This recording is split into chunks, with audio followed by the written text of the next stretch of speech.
49. Ah, Kayo po? 48. Magkasunod lang. Magpi-15 na to kasi ako ng by December. Ah. May asawa, may anak? Meron po. May asawa? Ba't ka sumali dito? Ba't ka sumali? May asawa ka na pala. Hindi niya alam eh. Ah, Hindi, joke lang. Nasa siya? Sa Marikina. kasal kayo, tapos nag-ano ka dyan, baka baka Hindi, matulfo. siya. Baka matulfo. 10 years na, 10 years na. Hiwalay?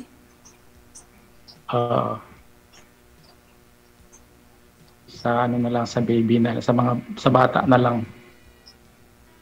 Kasal kayo? Yes. Opo. Nasa din siya nga, nasa labas din siya ng Pilipinas. Yung mga nakausap po ninyo dito dati, sir, may nakatuluyan po kayo doon?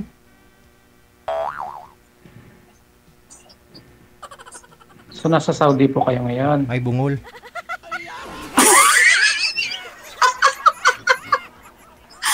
Oo, nasa Saudi ako. Kinausap ka ni DJ, tapos iba tinagot mo. Ay, di ko narinig si DJ. Sabi niya, may nakausap, ay, ano pa yun? May nakatuluyan ka na ba daw na ano na yung kausap mo dati? Ano na daw nangyari? Hindi po eh. Gusto akong papuntahin sa Mindanao eh. Ay, naku po. Taga Mindanao din ako. Hindi pa nga kami nakita sa personal.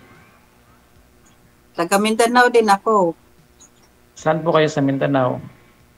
Bukidnon. Taga Bukidnon din yun. Na ano pangalan? Baka kapitbahay ko lang yun. My God. Bella. Ha? Bella? Bella yung pangalan niya. Piliedo. Baka pareho lang kami ng barangay. Pareho kami lungsod. Ano ba? Ano po? Guro. Bawal. Apelyido niya, Guro. Huwag niyo pong i-mention pangalan ng ibang tao dito. Bawal ho yan. Okay po, Daisy. First May name, asawa din siya eh. first name pwede. No, Bawal bawal. yung asawa niya noon. Bawal lang ho yung apelyido. Kasi wala ho siya dito ngayon sa atin. Kaya bawal. Okay po, Daisy. Hindi ko narinig si DJ. Okay. Huwag daw magbanggit ng apelyido sa atong kausap. Iba, tayo lang pag-uusapan. Sorry po. Sorry kay Tayo lang pag-uusapan. Oh. Anong buhay-buhay Sorry, natin Bella. dyan? Baka ho kasi i-search ng iba yun eh. Ako, staff house. Nasa Laguna ako ngayon eh. Manila. Ilan anak mo? Isa lang po. Isa lang. Isa lang. Ako 3. Ako na magsasabi sa iyo sa My God. akin. Ako 3 anak. Pero hindi ako kasal. Hindi ako kasal. Wala na.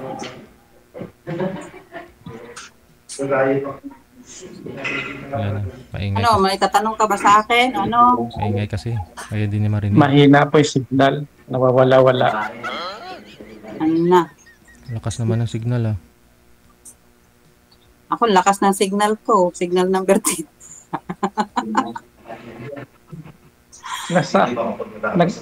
Sa'yo po, naglalags. Ha? Naglalag po sa'yo. Hindi naman. Naglalag. Ako, Ayun, hindi. Kitang-kita naman kita dito. Pero naka-freeze po kayo, naka-freeze. Ayun. Galaw, Ayun na. galaw. Ay, gumalaw ka na. Kasi kanina naka-steady lang po kayo. Igalaw, igalaw. Ayan. Naka-steady lang po kasi kayo kanina. Tapos may 3 dot na naglalag siya. Hmm. Ayun, so same din pala Mindanao kayo. Bukid nun din pala. Oo. Kasi nung yan, last year pa yata yun. Last year, January pa. It was 2024. Hmm. Yun pa yung uling usap namin.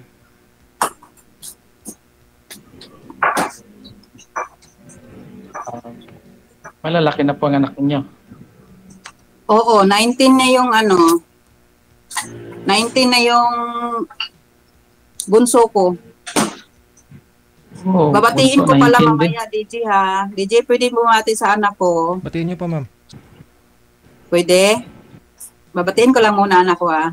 Pinabati ko lang yung anak ko na si Lians. Joy, na happy birthday. Happy 19th birthday anak. Happy birthday. Sana nasa mabuting kalusugan ka at I love you. I miss you always. Yun lang, DJ. Thank you. Bye.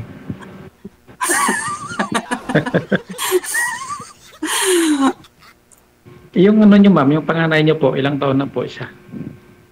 28. Mm, 28 tapos 23 tapos 19. Tapos malalaki na. Oh, malalaki na. May apo na ako. Lula na ako, lula na. Di pa naman halata. Dalawa na apo, Diyos ko po. Diyos natin. Diyos natin pala. Diyos natin pala. Makasarili eh. So, kailan huling uwi niyo po dito sa Pilipinas? Matagal-tagal pa, next year pa kasi nag-extend kasi ako isang taon mahigit. Mas maganda yun, may extend pa yung kontrata. So, mas marami ka pang Ito lang. maipon. Ay, nasunog Sorry, na. sorry. Nasunog na ilulutuin. Ayan po, naglalags po kayo. Saglit lang, saglit lang.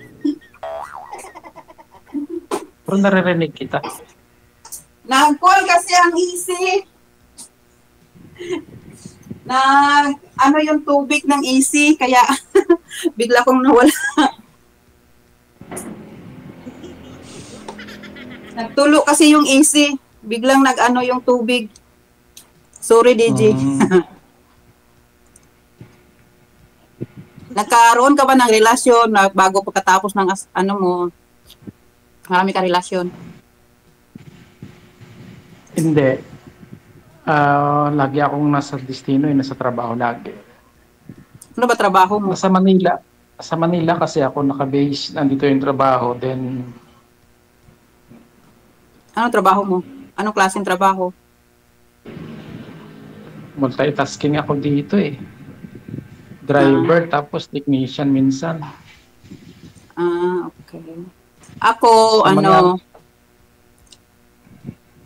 yung partner ko, naghiwalay kami sa mga tatay ng mga anak ko. Tapos, nagkaroon ako ng karelasyon.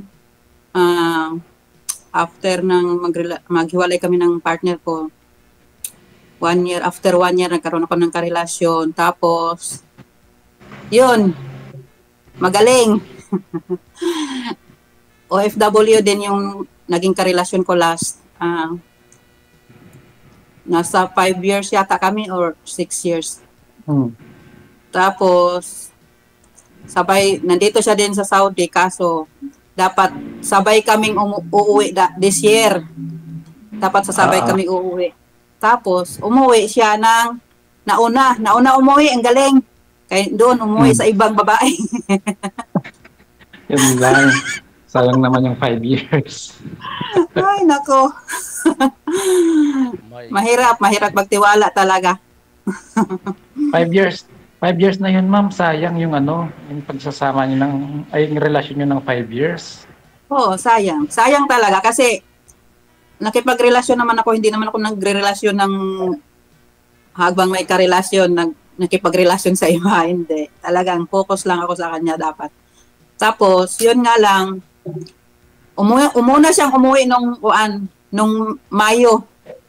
Dapat sabay na nga kami uwi kasi ang 2 years ko sana nung August, dapat ngayon this year, ngayong month, sana ako uuwi kami. Yun ang balak sana namin, sabay kami uuwi. Nauna na siyang umuwi, kaya wala. Nandun na sa ibang nandun na sa ibang nandun na sa ibang kamay. So, nandito siya ngayon sa Pilipinas, ma'am? Nandito siya sa Saudi. Nandito siya sa Saudi. OFW din siya. Pero hindi kayo nagkikita Okay. dyan sa Saudi? Ha? Hindi ko kayo nagkikita sa Saudi? Hindi. Bawal dito. O, paano yun, ma'am? Sinong sabing bawal? Bawal mahuli. DJ, masakit ang palo, no? Masakit ang palo sa every Friday. Saan po ba kayo sa Saudi? Riyadh. Mahigpit pa rin po ba yung Riyadh? Sabi ng mga tumatawag ko dito, okay na? Open? Hindi. Siguro sila nakakalabas pero Depende sa ayaw ko, DJ. Depende Kasi depende sa amo mapipigilan siguro. pa naman. Pigilan ma'am? Ang utog. Mapipigilan pa naman, DJ.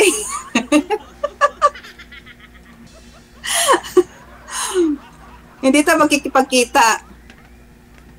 Masayahin ka pa naman, ma'am. Iniwan ka niya. Mabait talaga ako. Actually, DJ, puan ka ng, nasa Bahrain ako dati, kami nagkarelasyon. Nasa Bahrain pa lang ako. Tapos, yun nga, umuwi ako. Tapos, nagka naman kami sa Pinas. Nagkita na kami, nung umuwi ako, 2021,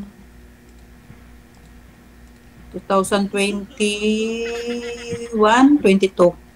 Ako umuwi sa Pinas, tapos nag-apply ulit ako dito sa Saudi. Yun nga, nauna siyang umuwi. Ayun, Nagkita ho kayo ma'am, tapos?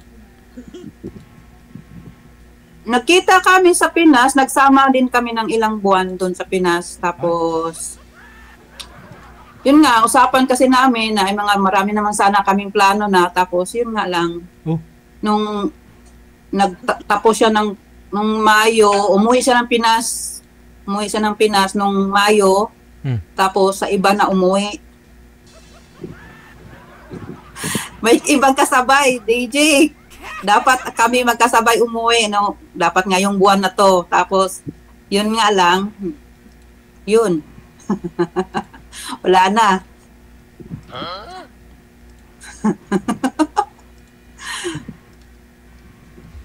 Hindi sabayan. Ikaw na lang sasabayan ko, ma'am. Ha? Ikaw na lang Ay, kung sasabayan uuwi ko. ka ng... Kaso may asawa ka naman kasi, kasal ka. Yun nga lang. Pero... Ako hindi ko kasal. Kaya, pwede ako makakasal. Ay, hindi pala kayo kasal yung una mo. Oh, hindi. Okay. Yun nga yung hirap dito, no? Pag 10 taon na mahigit niwalay tapos kasal kami, then di na nagkikita, di na nag-usap. Oo. Ang hirap pala sa part namin, kaming mga lalaki. Bakit? Kasi yun nga, mapupunta tayo ng makakasuhan tayo ng bawsi. Pero kahit nga siya may na rin eh. Wala kasing batas. Yung partner Wala ko. kasing batas para sa lalaki, sa babae lang. Paano naman yung mga lalaking binubugbog ng asawa? Wala, no? Pero yung binubugbog ng babae, siya, DJ? kulong. Oo. Yung lalaki kapag binugbog, partner ko. wala, no? Hindi makukulong babae. Pag yung lalaki, nirape yung babae, kulong. Pero pag yung lalaki ang nirape ng babae, hindi kulong babae. Kulong.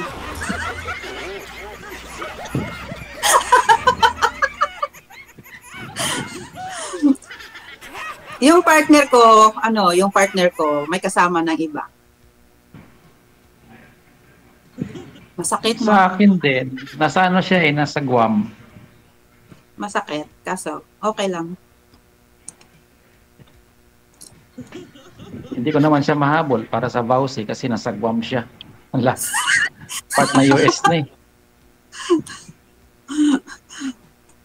Yari ka, nanonood yun ngayon. Nanonood yun ngayon. Manood siya yung kakasuhan ko. Bakit naman siya kakasuhan? Adultery. O siya yung nagkaroon din siya ng anak sa karelasyon niya eh. Ayun lang. O di ba? May kaso na siya doon. Ako nagtiyaga dito. Tapos yung anak niya dito, ang anak namin, ayaw pa niya ako payagan na pumunta doon sa bahay. Bakit? Anak mo naman yun. Doon sa bahay ng ano niya, yung mga magulang niya, nasa Marikina. Ako nga, pinapayagan ko. Pupunta doon sa bahay ng kapartner niya, o di, as long as na di sasaktan niya yung anak ko, okay lang. Unfair nga yun, ma'am, no? Kami Wala naman talaga dalawa siguro, gumawa nun. Wala siguro talaga ako swerte sa pag-ibig kay totoo naman ako sa kanila pero sila hindi totoo. Kasi ako talaga pag ako'y nagmahal, mahal talaga. Yung halos buong mundo ko nandun na lang umiikot. Sana all.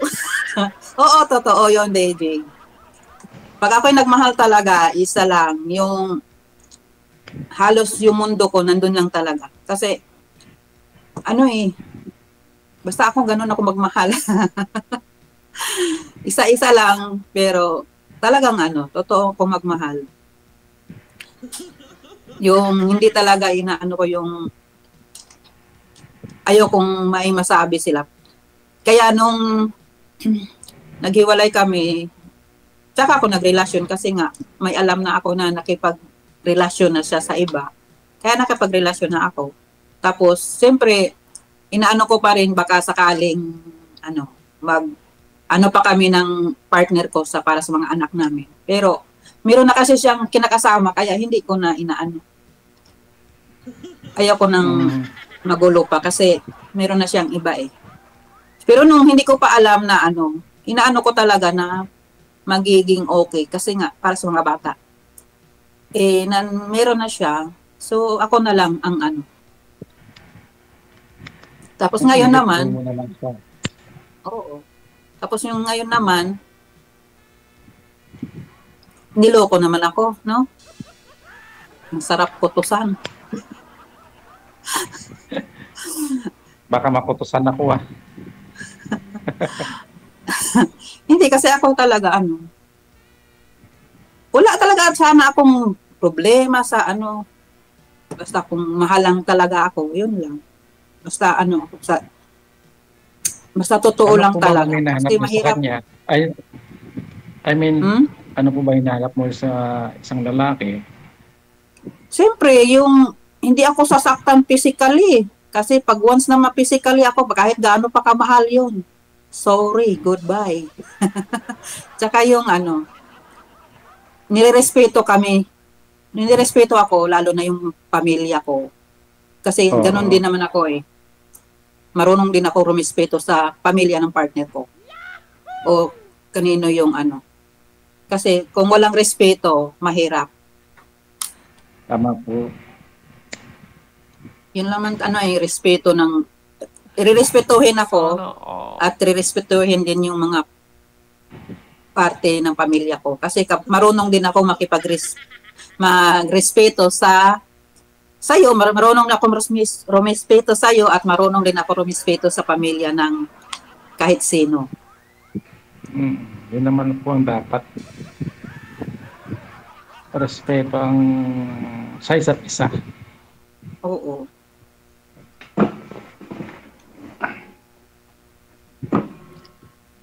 At saka, tanggap ang anak ko, siyempre. Ano po? DJ, pwede na ba i-off? Kasi miss, ang aga pala nagising ng amo ko. Ano daw? Ayabaw. DJ, Uy, pwede ko na bang i-off? bakit to, ma'am? Ah? Kasi gising na yung amo ko. Ang aga nagising. Ang aga nagising. May gagawin po kayo, ma'am. Patulugin niyo po ulit. Ha? Patulugin niyo po May ulit. gagawin po kayo. Andyan na yung amo nyo. Oo, nandito na kasi. At saka Sige, ma'am. kanang DJ, pabati ulit ako DJ. Babatiin ko lang yung pamilya ko. May bayad na yan. Wala, libre to. Mega shoutout din ako sa aking pamilya dyan sa Valencia, Bukidnon, Lico. Ay, pwede ba, DJ? DJ, Nag-umpisa ka na eh. pwede ko bang batiin ng pamilya ko? Mm. At saka ano na lang, sa pamilya ang okay-okay dyan sa Don Carlos Bukidnon at saka Valencia Bukidnon, ingat kayo palagi sa inyong pagbubulantero. Soon, kasama na rin ako sa inyo. God bless. DJ, pwede na ba? Pwede na ba? Sige, maraming salamat. Sige, ma'am. Magandang gabi. Mag-chat na lang tayo, ma'am. Oo, kasi DJ, gising na si Amo, alas 5. Oras natin, 22 minutes after 8 o'clock, Philippine Standard Time. W2 Radio, powered by Gel FM 90.7.